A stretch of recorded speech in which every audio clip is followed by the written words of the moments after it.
Hello दोस्तों, आपका स्वागत है मेरे चैनल के आर ट्यूशन क्लासेस में। आज हम क्लास 12th की राजनीति विज्ञान के फर्स्ट चैप्टर का पार्ट रीड करने जा रहे हैं, जिसका नाम है शीत युद्ध का दौर। तो आपकी पहली बुक का ये पहला चैप्टर है।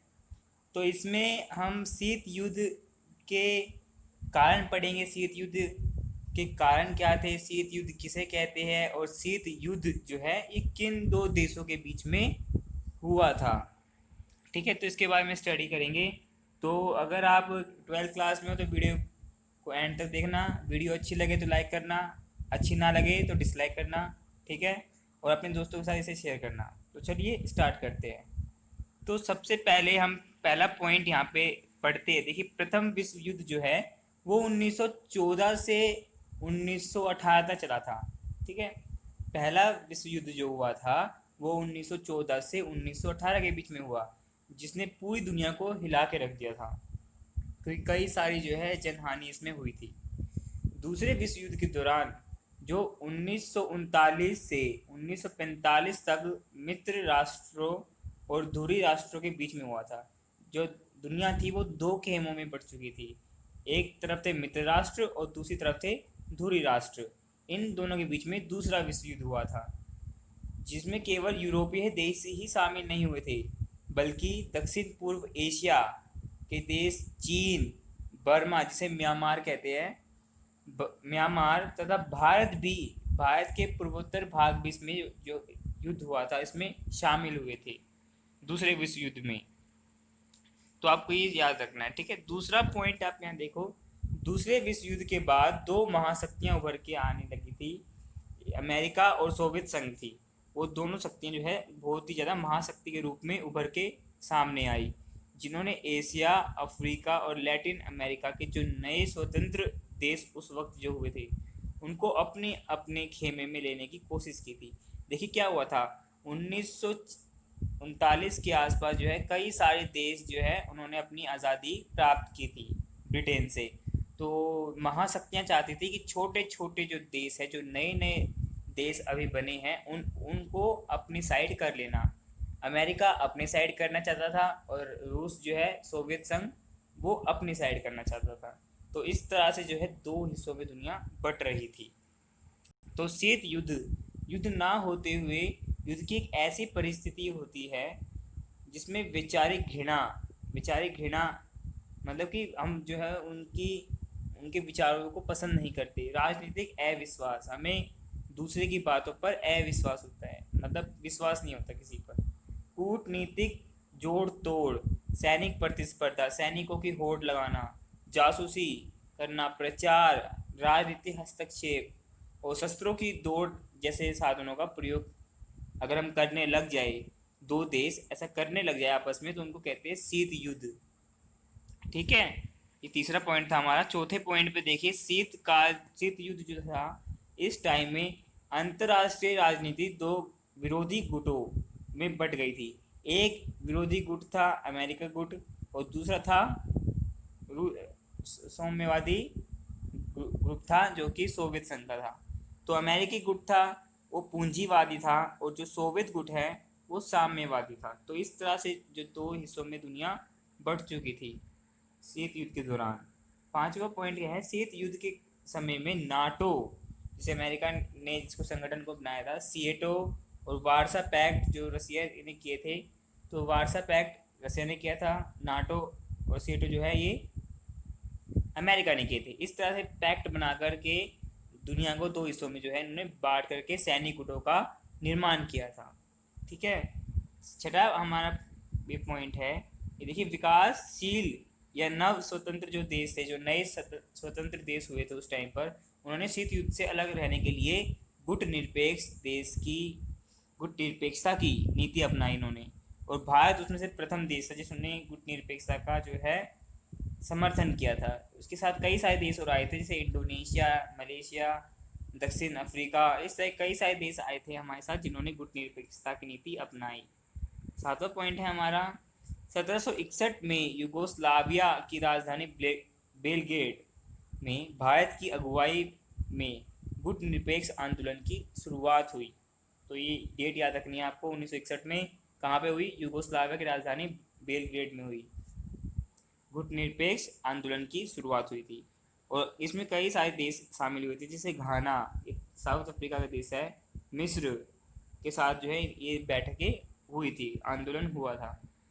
8वां पॉइंट है हमारा, विकासशील देशों की विकसित देशों पर निर्भरता को कम करने के लिए जो है 1970 में एक नई अंतर्राष्ट्रीय आर्थिक व्यवस्था की स्थापना की। मतलब कि हम विकसित देशों पे अब व्यापार के लिए या अन्य सामानों के लिए निर्भर नहीं रहेंगे। इसके लिए क्या किया, जो विकासशील देश थे, जो गरीब देश थे, उन्होंने अपने लिए एक नई अंतर्राष्ट्रीय आर्थिक व्यवस्था बनाई। 9वां पॉइंट है हमारा, गुटनिरपेक्ष आंदोलन और नई अंतर्राष्ट्रीय आर्थिक व्यवस्था दो ध्रुवीय विश्व के सामने चुनौती बनकर आए थे। तो दो ध्रुवीय विश्व जो है, ये हम सेकेंड चैप्टर में अच्छे से इसको डिटेल से पढ़ेंगे। तो दो ध्रुवीय विश्व का मतलब है दो खेमों में बटी हुई दुनिया के लिए जो गुटनिरपेक्ष आंदोलन था, ये चिंता यह कह सकते हो आप चुनौती बन के आया था, क्योंकि जो गुटनिरपेक्ष देश थे ये ना ही अमेरिका के साथ मिलना चाहते थे, ना ही रूस के साथ मिलना चाहते थे। ये अपने आप को युद्ध से अलग रखना चाहते थे, क्योंकि ये राष्ट्र नए राष्ट्र बने थे, इनके पास इतनी शक्ति नहीं थी, इनके पास आर्थिक सामर्थ्य इतना नहीं था जो एक ये युद्ध को झेल सके। ठीक है। 10वां हमारा पॉइंट है, आपसी सहयोग और विकास के लिए उत्तर दक्षिण संवाद, जिन्होंने कई सारे संवादों को शुरू किया। 11वां पॉइंट है हमारा, शीत युद्ध के दौरान भारत ने विकासशील देशों को गुटनिरपेक्षता जैसा एक मंच प्रदान करने में बहुत बड़ी भूमिका निभाई है। ठीक है, भारत ने जो है इसका लीडरशिप की थी। 12वां पॉइंट है हमारा, शीत युद्ध के दौरान परमाणु युद्ध की संभावना बनी हुई थी हर हालत में, लेकिन दोनों जो शक्तियां थी उनके शक्ति संतुलन ने युद्ध को वास्तविक रूप लेने से रोके रखा, क्योंकि अमेरिका के पास भी कम से कम 6000 परमाणु बम इस वक्त मौजूद है, और उस वक्त भी थे, और रसिया के पास भी जो है, सोवियत संघ के पास भी उतने ही परमाणु हथियार है, 6000 के आसपास ही है। तो दोनों देश जब आपस में बराबर की अगर सामर्थ्य रखते हैं युद्ध में, तो अब अगर वो दोनों आपस में लड़ने लग जाएंगे तो इससे बहुत ज़्यादा जान और माल की हानि होगी, और इसमें तो निर्णय भी नहीं हो पाएगा कि कौन जीता कौन हारा। तो उन्होंने क्या किया, एक संधि बना ली, जो शक्ति संतुलन था उसके चलते इन दोनों के बीच में कभी भी युद्ध के हालात नहीं बने। बट हाँ, युद्ध की स्थिति जैसे हालात बने रहे थे, लेकिन युद्ध कभी भी नहीं हुआ। ठीक है, आप यहाँ देखिए 13वां हमारा जो पॉइंट है, शीत युद्ध की कुछ घटनाएं थी जिसने तीसरे विश्व युद्ध की तरफ दुनिया को लाके खड़ा कर दिया था। वो क्या घटनाएं थी? क्यूबा मिसाइल संकट। तो क्यूबा मिसाइल संकट बहुत पेपर में आता है, इसे पढ़ना आप। क्यूबा जो देश है ये अमेरिका के पास में स्थित एक देश है, छोटा देश है। यहाँ पर रूस ने अपनी मिसाइलें तैनात कर दी थी, क्योंकि रूस अमेरिका पे इतने दूर से हमला नहीं कर सकता था, और क्यूबा क्योंकि पास में था अमेरिका के, इसीलिए पूरा अमेरिका जो है रूस के टारगेट पे आ गया था, निशाने पे आ गया था, रेंज में आ गया था। ठीक है, तो जब अमेरिका को 3 हफ्ते बाद इस चीज़ का पता चला, तो उन्होंने जल्दी से जो है जंगी जहाज़ों को, जो रूस जंगी जहाज़ क्यूबा में आते थे, उनको रोक दिया। तो इस तनातनी के चलते तीसरा विश्व युद्ध जो है होने की कगार पर दुनिया पहुंच गई थी। इसे देखा जा रहा था युद्ध की तरह। कोरिया युद्ध जो हुआ था इसको भी देखा जाता था तीसरे विश्व युद्ध के रूप में। अफगानिस्तान में सोवियत हस्तक्षेप, अफगानिस्तान में जो सोवियत जो पार्टियां हैं वो हस्तक्षेप कर रही थी, इससे भी जो है युद्ध की संभावना बनी। सोवियत द्वारा परमाणु परीक्षण करना भी एक बहुत ही बड़ा फैक्टर था जो तीसरे विश्व युद्ध को करा सकता था। ठीक है, समझ रहे होंगे आप लोग। अब 14वां पॉइंट देखिए आप, शीत युद्ध के दौरान निशस्त्रीकरण के जो प्रयास किया गया उसके स्वरूप में विभिन्न संधियां और समझौते किए गए। मतलब कि उन्होंने कहा कि हम कभी भी अपना जो है हथियार इस्तेमाल नहीं करेंगे, तो उन्होंने कई सारी संधियां की उसके ऊपर और समझौते किए। जैसे मैंने बताया था ना कि अमेरिका के पास भी 6000 हथियार है और उनके पास भी 6000 परमाणु हथियार है, लेकिन उन दोनों ने लड़ाई ना करके संधि और समझौते से जो है फैसला कर लिया, हल कर लिया उन्होंने। 15वां पॉइंट है हमारा, शीत युद्ध के दौरान जो है संयुक्त राष्ट्र संघ शीत युद्ध की राजनीति से काफ़ी प्रभावित था। कोई भी निर्णय लेना आसान नहीं था, क्योंकि अगर वो अमेरिका का पक्ष रखता है तो सोवियत संघ नाराज हो सकता है, और सोवियत संघ का पक्ष रखता है तो अमेरिका नाराज हो जाएगा। तो इस तरह से दोनों का पक्ष वो किसी का भी नहीं ले सकता था, क्योंकि दोनों आपस में विरोधी थे। ठीक है। अब सैन्य शक्ति संगठन के बारे में बात कीजिए तो देखिए, पहला है इसमें कि दोनों महाशक्तियों ने अपनी शक्ति को बढ़ाने के लिए कई सारे संगठन बना लिए। अप्रैल 1949 में उत्तर अटलांटिक संधि संगठन, जिसे नाटो भी कहते हैं, अमेरिका ने बनाया इसको। ठीक है। 1954 में दक्षिण और पूर्व एशियाई संधि संगठन, जिसे सीएटो कहा जाता है, इसको भी अमेरिका ने बनाया। और क्यों बनाया? साम्यवादी प्रसार को रोकना, मतलब जो सोवियत संघ है उसके प्रसार को दक्षिण एशिया में रोकना, ये इसका मुख्य जो है कार्य था। 1955 में बगदाद में पैक्टिया केंद्रीय संधि संगठन, ये भी अमेरिका ने बनाया था। 1955 में वारसा संधि हुई, जो कि सोवियत ने इसका नेतृत्व किया था, मतलब कि इसकी लीडरशिप जो थी वो सोवियत संघ के पास थी। ठीक है। अपना प्रभाव क्षेत्र बढ़ाते हुए उन्होंने प्राप्त अन्य लाभों को देखते हुए महाशक्तियां छोटे छोटे देशों को अपने साथ रखना चाहती थी। महाशक्तियां छोटे देशों को अपने साथ रखना चाहती थी, इसके बारे में भी एक और टॉपिक आएगा, उसमें आपको डिटेल से बताऊंगा मैं आपको। ठीक है। छोटे देश जो थे वो बड़ी शक्तियों में क्यों जुड़ना चाहते थे? क्योंकि उनको सुरक्षा का डर था कि अगर हम बड़े देश में मिल जाएंगे तो हमारी जो सुरक्षा है वो हो पाएगी। अगर हम इनके साथ नहीं जुड़ेंगे तो हमारे ऊपर भी कोई ना कोई देश हम पे हमला कर देगा और हम दोबारा से गुलाम बन जाएंगे। हथियारों के लिए उनको निर्भर होना पड़ता था बड़े देशों के ऊपर। आर्थिक मदद के लिए भी महाशक्तियों में जुड़े रहना चाहते थे छोटे देश। ठीक है। परमाणु संपन्न होने के कारण दोनों ही महाशक्तियों में खूनी युद्ध होने के स्थान पर सिर्फ कंपटीशन चलता रहा और एक टेंशन, एक पैनिक बना रहा। इसी पैनिक को या इसी तनाव की स्थिति को हम शीत युद्ध कहते हैं। ठीक है। मतलब युद्ध ना हो गए, युद्ध की ऐसी स्थिति जिसमें दो देश आपस में सैन्य शक्ति बढ़ाते हैं और आपस में कूटनीतिक तरीके से युद्ध करते हैं। ठीक है। अब यहाँ पे देखिए, महाशक्तियों को छोटे देशों से क्या लाभ होगी?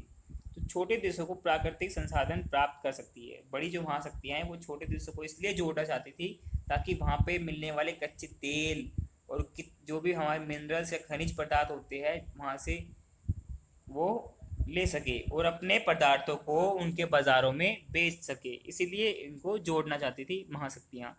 सैन्य ठिकाने स्थापित करने के लिए अपने सैन्य ठिकानों को छोटे छोटे देशों में स्थापित करके अपने प्रभाव को फैलाना चाहते थे।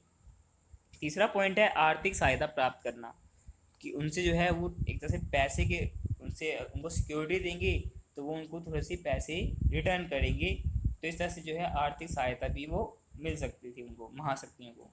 और भू क्षेत्र पे जो मैंने आपको बताया कि उनको ज़्यादा से ज़्यादा जो है वो अपना एक लैंड कवर करना चाहते थे जिसमें वो अपनी सेना को रख सके, अपने हथियारों को रख सके।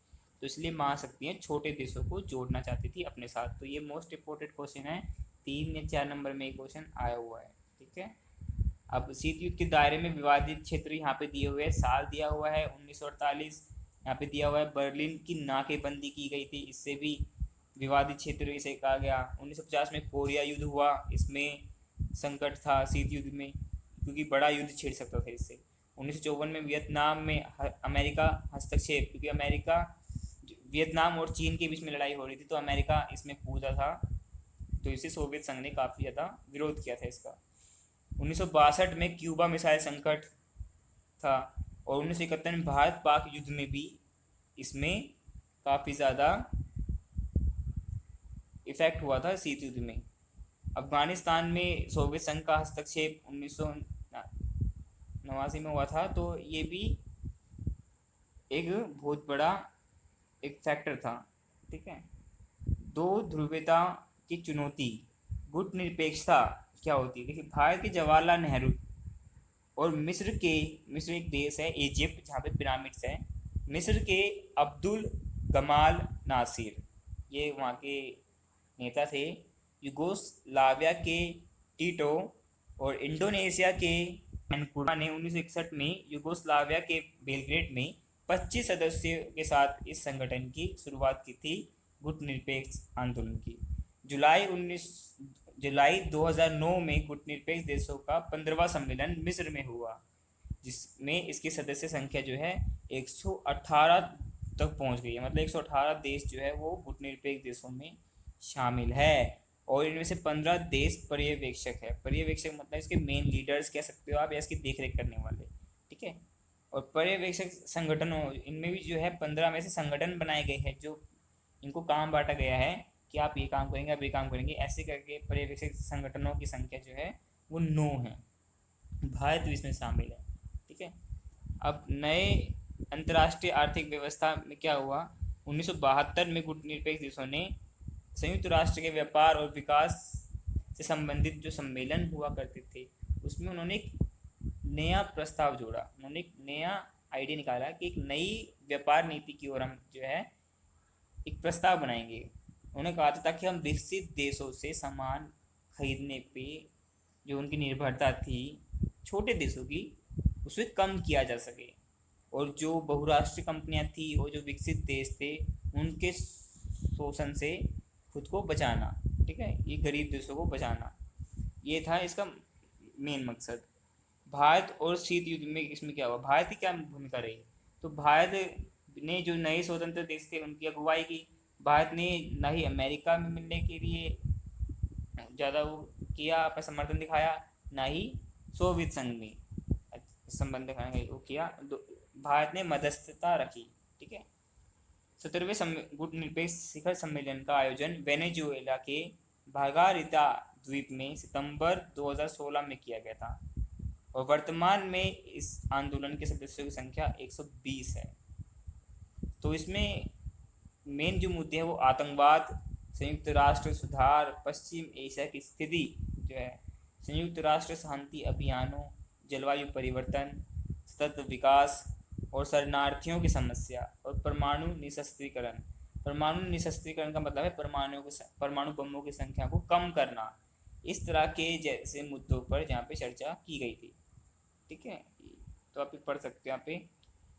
अब यहाँ पे शस्त्र नियंत्रण संधि की गई थी, LTBT limited test ban theory, जो थी 5/10/1963 को की गई थी।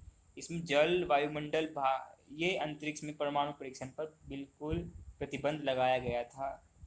इन देशों ने संधि की थी। NPT न्यूक्लियर नॉन प्रोलिफरेशन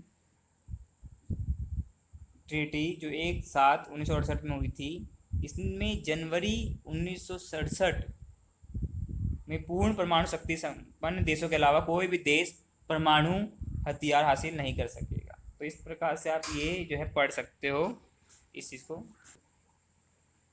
अब यहाँ पे कुछ शीत युद्ध के घटनाक्रम दिए हुए हैं, तो आप इनको एक वीडियो को पॉज करके इनको पढ़ सकते हो। ये बस डेट है और इनमें आपको घटनाक्रम को याद रखना है। तो आप स्क्रीनशॉट ले सकते हो वीडियो को पॉज करके, या इनको नोट कर सकते हो अगर आप कॉपी लेके अभी बैठे हुए हो तो।